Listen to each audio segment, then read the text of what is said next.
इलाके में बसे एक ऐसे गांव की जहां सूरज की आखिरी किरण ढलते ही सन्नाटा अपनी खौफनाक चादर ओढ़ लेता था। ये कोई साधारण सन्नाटा नहीं था, बल्कि एक ऐसा सन्नाटा था जिसमें चीखें दबी हुई महसूस होती थीं। गांव के लोग शहर की चकाचौंध और शोर शराबे से दूर अपनी एक अलग ही, शायद थोड़ी डरावनी दुनिया में रहते थे। लेकिन इस गांव का एक हिस्सा ऐसा था जहां परिंदे पर मारने से कतराते थे। वो था गांव का पुराना पावर सब स्टेशन। खंडहर बन चुकी वो इमारत किसी दानव के खुले हुए जबड़े की तरह लगती थी। अरे भाई, ये कैसा गांव है? अभी शाम के 7 भी नहीं बजे और ऐसा लग रहा है जैसे किसी ने पूरे गांव पर कालिख पोत दी हो। अजीब बात है, मोबाइल का नेटवर्क तो छोड़ो, यहाँ की हवा में भी एक भारीपन है। और अब ये बिजली भी गुल हो गई। ये तो हद हो गई। विक्रम, जो अभी अभी शहर के एक नामी कॉलेज से इलेक्ट्रिकल इंजीनियरिंग की डिग्री लेकर आया था, पालघर के इस गांव में बिजली की बदहाल व्यवस्था सुधारने का जिम्मा लेकर आया था। वो जोश से भरा था, लेकिन उसे क्या पता था कि यहाँ के अंधेरे का कारण कोई तकनीकी खराबी नहीं, बल्कि कुछ और ही है। तभी उसे बाहर से कुछ इंसानी आवाजों की फुसफुसाहट सुनाई दी। वो रोशनी की तलाश में अपने क्वार्टर से बाहर निकला।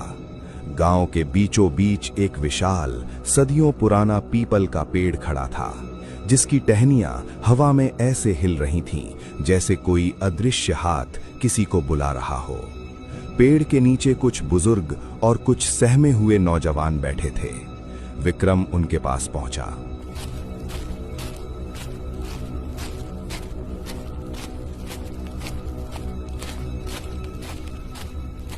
रामू काका, ये रोज का क्या झमेला है?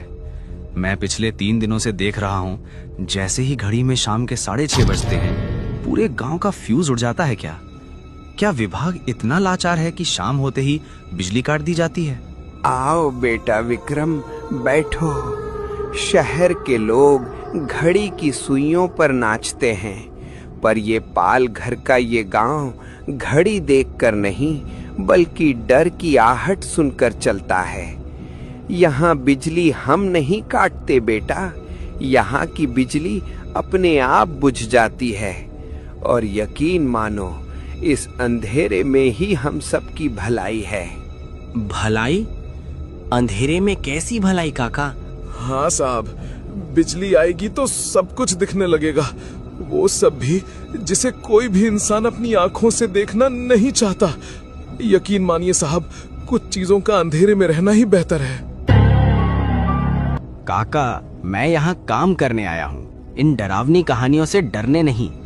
कल सुबह मैं वहाँ जाऊंगा और आप खुद देखेंगे कि कल शाम को पूरा पालघर रोशनी से जगमगाएगा। बेटा, तुम यहाँ नए हो, शहर से आए हो, इसलिए तुम्हारी बातों का हम बुरा नहीं मानेंगे। पर एक बात अपने दिमाग में बैठा लो, उस पुराने पावर हाउस की तरफ जाने वाला रास्ता सीधा मौत के दरवाजे पर खुलता है।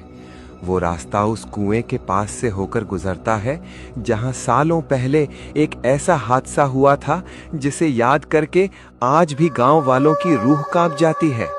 वो जगह अब इंसानों की नहीं रही बेटा, वहां हवा भी रुक जाती है और परछाइयां अपने आप चलने लगती हैं। वहां मत जाना। क्या काका, आप भी इन पुराने अंधविश्वासों के पीछे पड़े हैं? बिजली नहीं है क्योंकि सिस्टम पुराना है। मैं कल सुबह ही उस पुराने पावर हाउस जाऊंगा और देखूंगा कि आखिर गड़बड़ कहाँ है। मुझे पक्का यकीन है कि या तो कोई तार ढीला है या ट्रांसफार्मर का तेल खत्म हो चुका है। विक्रम वहां से तेजी से अपने क्वार्टर की तरफ चल दिया। उसके दिमाग में बस यही चल रहा था कि गांव वाले कामचोर हैं और बिजली ठीक न करने के लिए भूतों का बहाना बना रहे हैं। उसने अपने कमरे में जाकर दरवाजा अंदर से बंद किया और कुंडी लगा दी। खिड़की के बाहर हवा की गति बढ़ती जा रही थी। पुराने शीशे खड़खड़ा रहे थे, जैसे कोई बाहर से उन्हें तोड़ने की कोशिश कर रहा हो। विक्रम ने बिस्तर पर लेटकर सोने की कोशिश की। जैसे ही कमरे की लालटेन बुझी, सन्नाटा और भी भयानक हो गया। अचानक विक्रम के कानों में एक अजीब सी आवाज पड़ी। छप छप छप। ऐसा लग रहा था जैसे कोई बरामदे में नंगे और गीले पैरों से टहल रहा हो। विक्रम का दिल जोर से धड़कने लगा। उसने सोचा शायद कोई बिल्ली होगी, लेकिन फिर उसे महसूस हुआ कि आवाज उसके दरवाजे के बिल्कुल पास आकर रुक गई है। वो उठा, अपनी टॉर्च उठाई और कांपते हाथों से दरवाजा खोला। बाहर सघन अंधेरा था। टॉर्च की रोशनी में उसे बस धूल उड़ती दिखी। दूर गांव के आखिरी छोर पर एक मशाल जल रही थी, जो हवा में धीरे धीरे झूल रही थी। पागल हो गया हूं मैं भी। इन गांव वालों की बातों का मुझ पर असर हो रहा है। वो वापस आकर लेट गया। उसकी आंख अभी लगी ही थी कि तभी उसके कानों के बिल्कुल पास एक बर्फ जैसी ठंडी और मरे हुए इंसान जैसी बेजान फुसफुसाहट सुनाई दी। साहब, क्या आप मेरी मदद करेंगे? मेरी मां बहुत बीमार है। कौन है? कौन है कमरे में? पूरा कमरा खाली था। खिड़कियां बंद थीं। विक्रम के माथे पर पसीना आ गया। तभी उसके मुख्य दरवाजे पर 3 धीमी और नपी तुली दस्तकें हुईं। खट खट खट। विक्रम ने हिम्मत जुटाई और दरवाजा खोला। सामने एक युवक खड़ा था। उसकी उम्र मुश्किल से 22-23 साल रही होगी, लेकिन उसका चेहरा इतना सफेद था जैसे उसके शरीर में खून की एक बूंद भी शेष न हो। उसकी आंखें धसी हुई थीं और वो फटे पुराने कपड़े पहने था। कौन हो तुम? इतनी रात को यहाँ क्या कर रहे हो? तुम्हें पता नहीं कि ये सरकारी क्वार्टर है और रात में यहाँ आना मना है? साहब, माफ करना, मेरा नाम शंकर है। मैं पास के ही खेत वाले घर से आया हूँ। मेरी माँ साहब, मेरी माँ की तबीयत अचानक बहुत खराब हो गई है। उन्हें बहुत तेज बुखार है और उन्हें सांस लेने में तकलीफ हो रही है। इस बारिश और अंधेरे में कोई मेरी मदद नहीं कर रहा। सबने अपने दरवाजे अंदर से बंद कर लिए हैं। साहब, मैंने सुना है आप शहर से आए हैं। आपके पास दवाइयाँ होंगी। कृपया मेरे साथ चलिए, मेरी माँ की जान बचाइए। देखो शंकर, मैं डॉक्टर नहीं हूँ। मैं तो यहाँ सिर्फ बिजली का काम देखने आया हूँ। लेकिन हाँ, मेरे पास एक फर्स्ट एड किट है जिसमें कुछ बुखार और दर्द की दवाइयाँ हैं। तुम डरो मत, मैं अभी लेकर आता हूँ। क्या तुम्हारा घर बहुत दूर है? नहीं साहब, ज्यादा दूर नहीं है। बस उस पुरानी पगडंडी के पार, जहां वो पुराना कुआं है।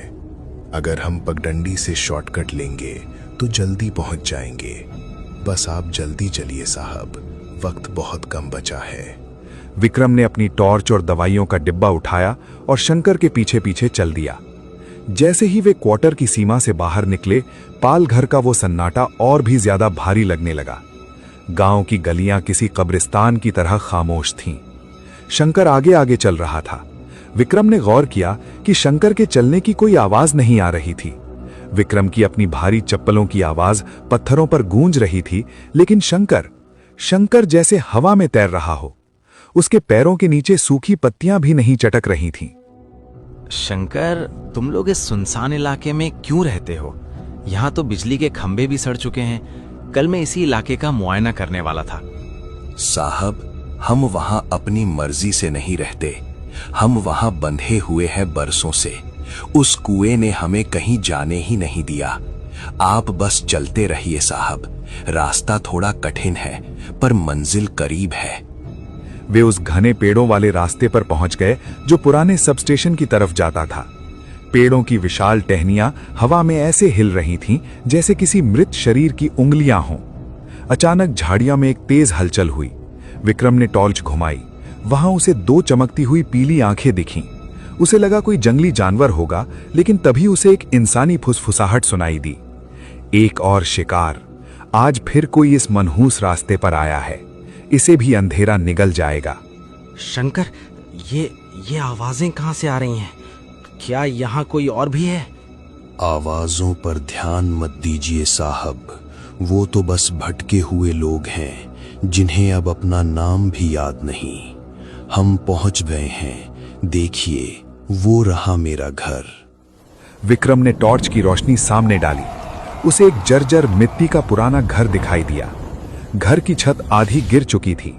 सबसे डरावनी बात यह थी कि घर के बिल्कुल बाहर बिजली का एक पुराना जंग लगा हुआ खंभा टेढ़ा होकर घर की छत पर गिरा हुआ था। जैसे ही विक्रम आंगन में पहुंचा, उसके नथुनों में एक ऐसी बदबू आई कि उसे उल्टी